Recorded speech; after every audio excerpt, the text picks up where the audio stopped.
ఉంది అల్లుడు గారు పట్టుకొని ఒకే ఒక్క మాట అల్లుడు చివరిగా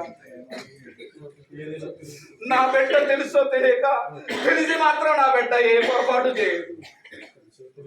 ఒకవేళ తెలియక మీ ఇంట్లో ఏదైనా పొరపాటు చేస్తే నా కూతురు మాత్రం తప్పు చేయదు. ఒకవేళ పొరపాటున ఏదైనా తప్పు జరిగితే నా దయచేసి నా చిట్టి తల్లిని మాత్రం ఏమనొద్దు బాబు. తిట్టద్దు, కొట్టద్దు. మీకు కోపం వస్తే ఒక్క ఫోన్ చేయండి బాబు. 10 నిమిషాల్లో మీ దగ్గర ఉంటాను. ఆ తర్వాత మీరు నన్ను తిట్టండి, కొట్టండి, ఏమైనా చేయండి బాబు. కానీ నా చిట్టి తల్లిని మాత్రం ఏమనొద్దు బాబు.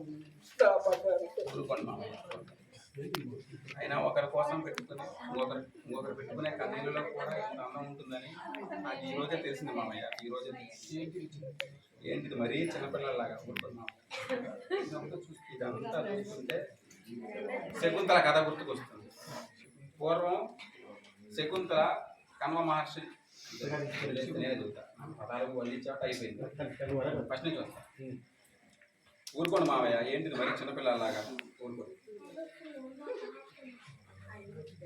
అయినా ఒకరి కోసం ఒకరు పెట్టుకునే కన్నీళ్ళలో కూడా ఎంత అందం ఉంటుందని నాకు ఇప్పుడే తెలిసింది మామయ్య, ఇప్పుడే తెలిసింది.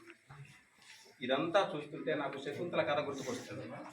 పూర్వం శకుంతల అత్తవారింటికి వెళ్ళేటప్పుడు ఆ ఆశ్రమాన్ని కన్వ మహర్షిని ఆ తండ్రిని వదలలేక వెక్కి వెక్కి ఏడుస్తుంటే ఆ ఏడుపు చూసిన చెట్టు చేమ కొడుకు పుట్రా కూడా ఏడ్చేశాయంట. అయినా పురాణాలు గ్రంథాల్లో కూడా కూతుర్ని అత్తవారింటికి పంపించేటప్పుడు తల్లి పడే బాధ కానీ రాశారు, కానీ ఒక తండ్రి పడే బాధ ఎక్కడా రాయలేదు మామయ్య గారు. ఈరోజు చూశాను తండ్రి పడే బాధని, ఈరోజు చూశాను. అందుకే ఈ పెళ్ళి అనే ఒక్క విషయంతో ఇంత గొప్ప తల్లిదండ్రుల బంధాన్ని నేను విడదీయను మామయ్య గారు, విడదీయను. మీరు మాతోనే ఉండండి మామయ్య గారు, మీరు మాతోనే ఉండండి, మిమ్మల్ని నేను విడదీయను.